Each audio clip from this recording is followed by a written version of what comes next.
there's a mix out there. Let me just talk about this business collaboration. When we work, when the business started talking about, agile, right?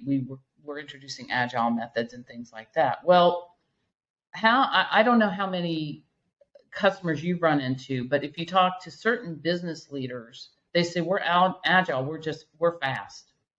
I was like, that's no not need to plan. Yeah. We don't plan, right? We just do, right? We just agile, like no planning. You don't need, we don't need no stinking design. Like it's all these things that occur, and so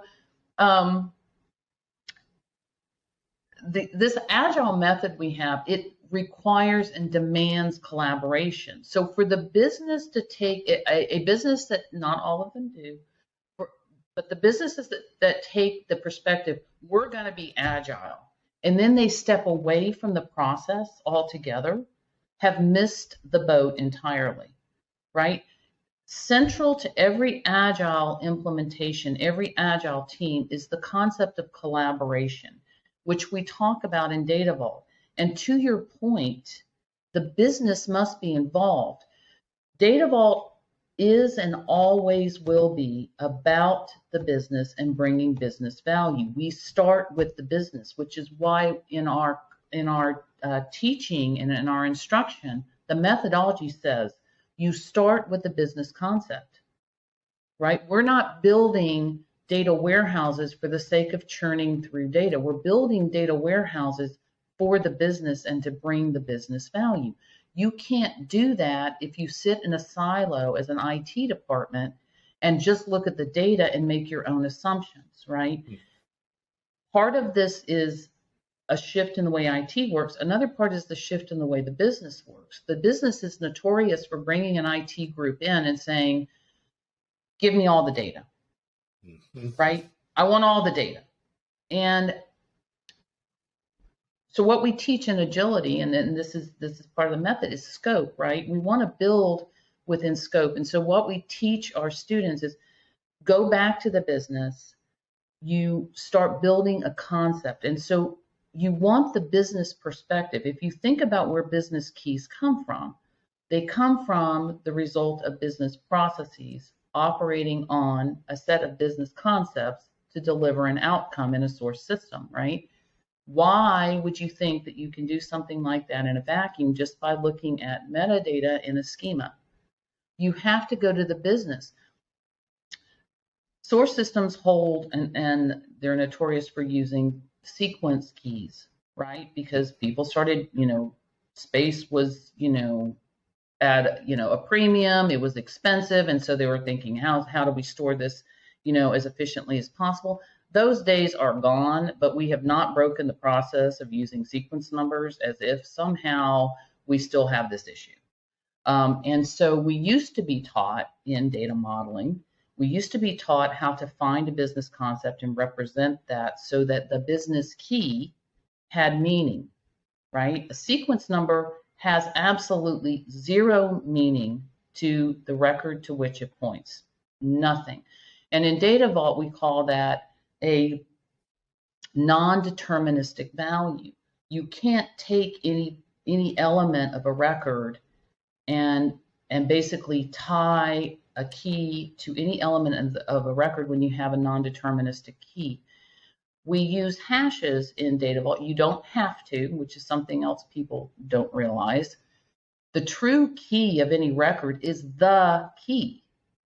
And so you run into some platforms that can't handle a composite key very well, right? And so, and I'll talk about this in a bit if we can get to it. But one of the things, the difference between Data Vault 1 and Data Vault 2, we're often asked is, where did Data Vault 2 come from? And I'm going to get to your point on the business. But one of the foundational reasons there was a shift from Data Vault 1 to Data Vault 2 was the fact that we have the introduction of these massively parallel processing environments. When Hadoop came on the scene, Dan was already ready for it 10 years earlier, right? The shift that came is that sequence numbers do not scale. And so when you have something like an MPP environment, right, and you have to deal with things like data co-location, right, data distribution in order to take advantage of that platform and performance, you can't create a hotspot in something like that. So, Teradata has always been an MPP platform. It's engineered that way, truly, right? But then Hadoop came into play, and MPP became like a commodity. It was an affordable option. You could build farms of servers with Hadoop and literally get that MPP capability. And so for Data Vault, a sequence number, which was Data Vault 1, would not play in that environment. So the shift from Data Vault 1 to Data Vault 2 is focused on the fact that we are in an environment that is not centralized, which I want to talk about at some point. But so for the business, what we say is to address these issues, you have to find the key, right? And this is absolutely critical to every team that is looking and profiling data.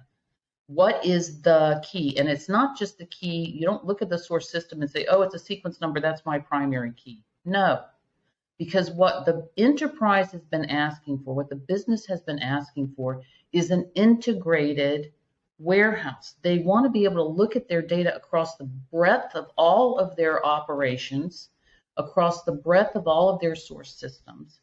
And what have we done with data warehousing over the years? We built source system-based silos.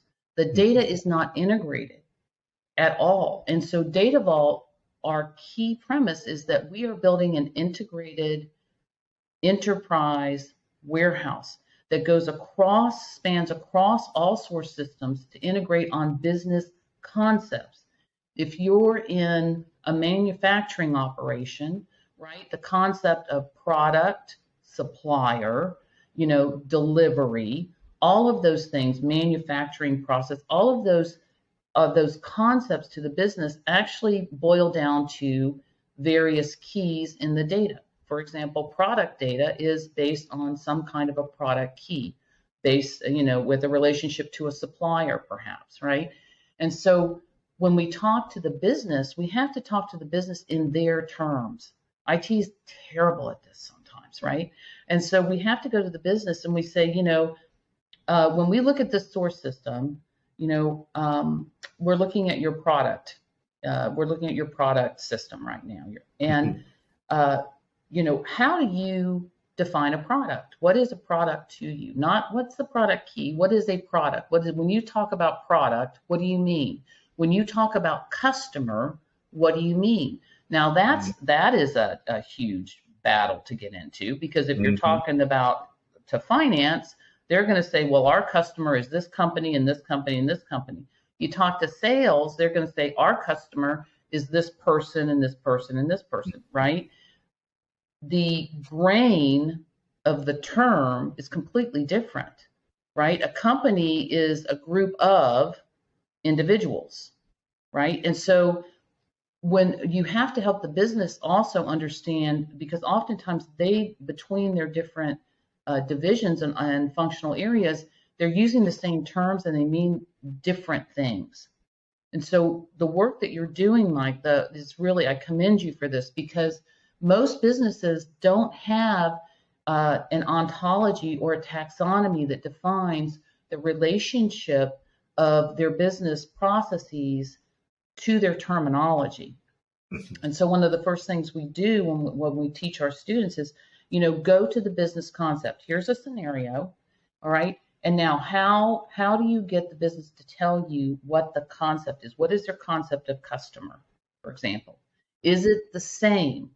And this is funny, I was listening to a discussion on Mesh, and they're talking about, context is missing and, semantics and things like this. And I'm like, yeah, that should be done up front anyway, right? That's part of getting the concept from the business, because data is only understandable within the context in which it is placed. And so when you talk to the business, you get that context, right? But you also get the semantics and the grain. Do they call a customer, or do they call it an account? If finance calls it an account and marketing calls it a customer, different terms, but are they actually the same thing? That's that integration, right? And what you build in a data vault is you build to that level of integration of a customer, so that when the C-suite folks want to report, and they want to report on customer because that's what the CEO recognizes, you give them a report on customer.